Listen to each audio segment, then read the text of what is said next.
How's it going, guys? Welcome back to another episode of Searching the Strandline. This is a series where I walk up and down the Strandline, beachcombing and seeing what I can find. As I'm recording this, yesterday on the 27th of September, Storm Agnes hit the UK and it absolutely battered the coast with winds of up to 80 miles an hour. Now, if you ever come out after a storm, it's often when some of the more interesting stuff gets washed up. Those huge winds, high tides and massive waves will often bring in some really interesting stuff that you wouldn't usually see if you came out on a normal day. So let's walk along the Strandline and see what we can find. My name's Adam and welcome to Nature's Scope.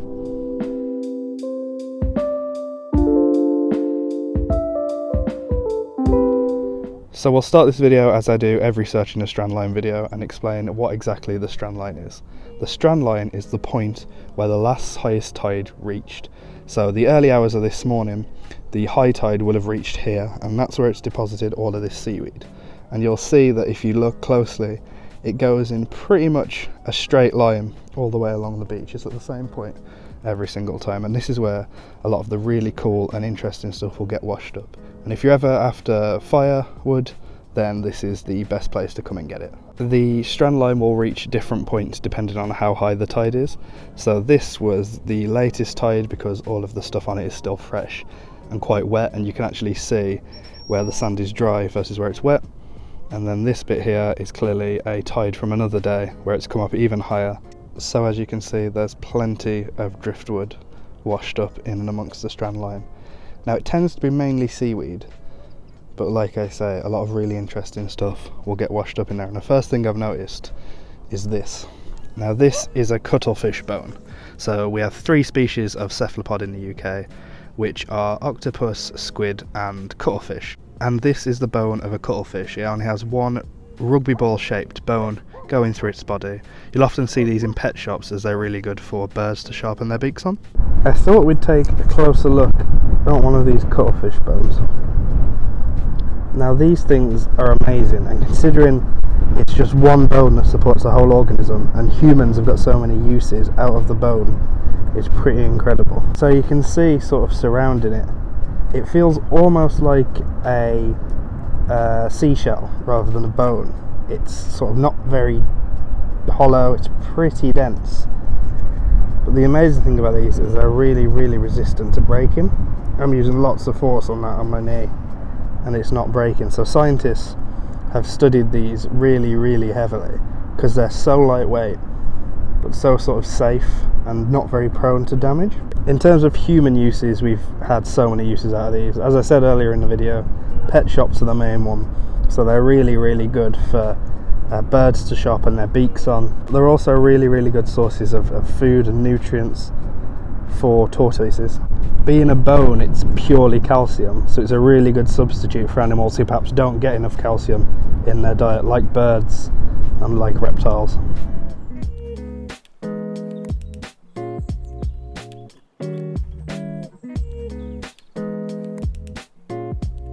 The first thing I'm noticing in bulk is there's lots of these still intact cockle shells. Now, they're still joined together so you can close and open them as if they were still alive, but they're absolutely everywhere. I've come down to the lower shore and there's even more cockles. They are absolutely everywhere, almost covering the sand. Many of us will know cockles because they're edible. A lot of people tend to eat them when they come to the beach, usually using little toothpicks to pick them out of like a pickle jar or something like that. Or if you're a fisherman and you scavenge your own bait, a lot of people will come down to the beach, find a load of cockles or mussels, pick out the insides and use them as fishing bait, and they're pretty effective.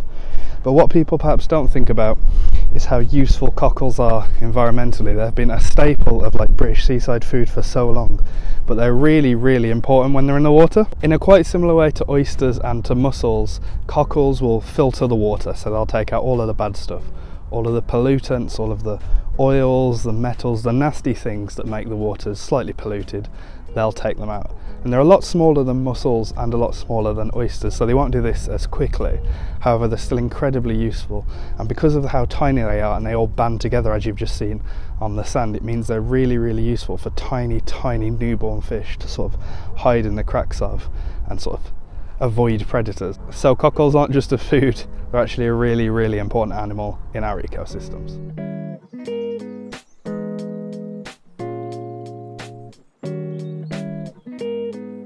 So I've switched beach. I'm now at Weatward Ho beach. It's literally 10 minutes away from Instow where I was just. The main reason for the switch was the Strandline was amazing at Instow, but there were dogs absolutely everywhere. And there were some shots that you just saw that I had to do 6 or 7 takes for because there were dogs just barking and howling in the background. But as you can probably tell, I've pretty much got this beach to myself now. So yeah, let's see what we can find. It's much windier here, as you can probably tell as I turn, but the Strandline here runs along these rocks. So I'm going to have to walk all the way along the rocks and down to the end, but hopefully we should find something interesting. The waves here are absolutely massive.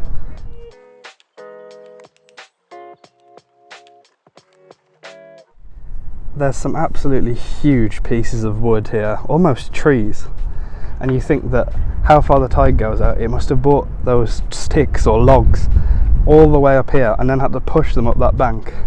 Just goes to show the power of the sea. It's sort of the main thing you find after a storm are huge bits of wood, and they're actually really beneficial to have in the sea. Let me explain why. Sometimes pieces of wood can be floating in the sea for sometimes decades, and usually, unless they're extremely heavy, they'll be floating on the surface of the water.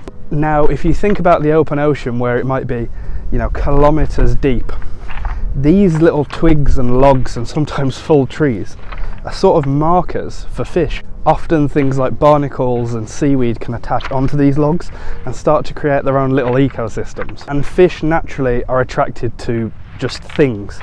There's very few fish in the open ocean compared to a reef or a kelp bed, for example.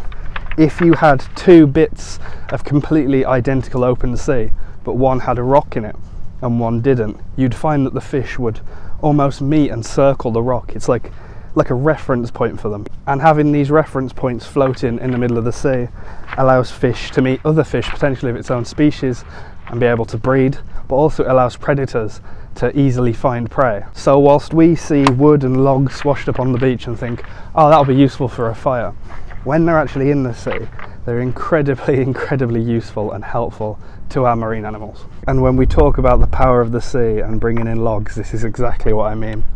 This log is absolutely massive, and you can see here there's a dent, like a dip.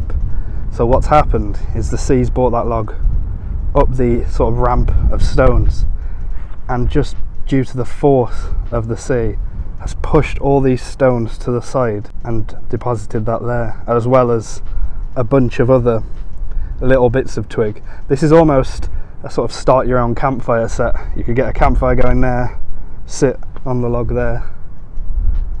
But wow, that just shows the power of the sea, especially during a storm.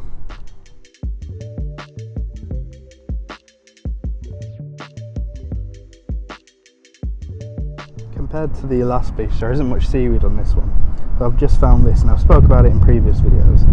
This is bladderwrack, and if you squeeze these bubbles on it really hard, they pop and air comes out. And now what this does is when they're in the water, these little pockets of air allow them to float. So when the tide's over them, they'll float upwards. This ball's not really the best way to show it, but this little bit will float upwards. It'll get really close, or as close as it can, to the water, the surface of the water, and it allows it to photosynthesize much easier. I always find that really cool because we don't really think of plants as being like evolutionary exciting. We just say they grow and they live, they die, release seeds, etc. But these have clearly evolved to do something that they really needed to do, and I find that really cool, and it's a really unique adaptation. Another really cool thing about bladderwrack, the main thing that eats bladderwrack, or Fucus vesicuolus if you want to use its fancy Latin name, is that it's predated by snails. The main thing that eats it is sea snails. To combat this, if you were to take a small bite of it when it's alive, it would release a chemical that makes it taste foul, makes it taste horrible, so that snails that munch on it think again after a few bites. The snail moves away, and then it can put all its energy into repairing the little bit that the snail's bit off, and it can repeat this again and again and again. It's a really cool mechanism. So the whole plant doesn't necessarily taste foul, only when a little section of it is being eaten. So for a small little bit of often overlooked seaweed, there's actually a load going on there. there's this small bit of sand that's just broken out from the rocks, and inside it there's loads of these tiny little sort of shells, like hundreds of them.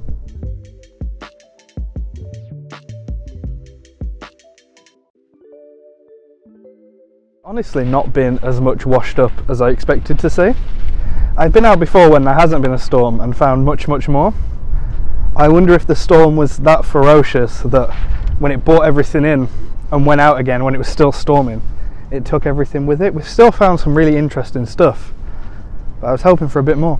So that's it for today's video. Thanks so much for watching.